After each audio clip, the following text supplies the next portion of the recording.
વલસાડ જિલ્લામાંથી પસાર થતા નેશનલ હાઈવે નંબર 48ની ખરાબ હાલત સુધારવાનો કોઈ સમય ન મળતો હોય એવું પ્રતીત થઈ રહ્યું છે। આખા રસ્તા પર 50 મીટરનો એક સરખો રસ્તો એવો નહીં મળે જેમાં ખાડા ન હોય।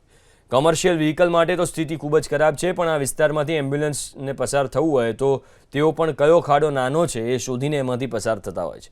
ધરમપુર અને કપરાડાના ગામડાઓના લોકો, નાના પોઢા અને વાપીની ઇન્ડસ્ટ્રીઝમાં લોકો કામ માટે આ જ રોડનો ઉપયોગ કરે છે કામ માટે જવા, અને ઇકો વાન અથવા તો બાઇક પર જતા હોય છે, પણ જે સમયે 1 કલાક આમાં થતો હોય તે 2 થી સવા કલાક 2 થી સવા 2 કલાક જેટલો સમય આ રોડના કારણે થઈ જાય છે।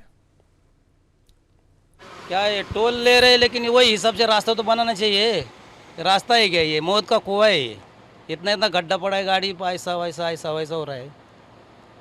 क्या ये नुकसान क्या है, पाटा टूटता है, टायर फूटता है, गाड़ी पलटी हो रहा है।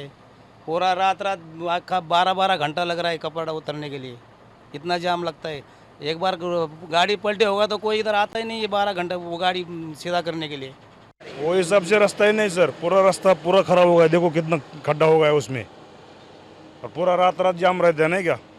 समझो 7-8 बजे एक आधा एक्सीडेंट हो गया तो पूरा रात इधर ही निकलना पड़ रहा है।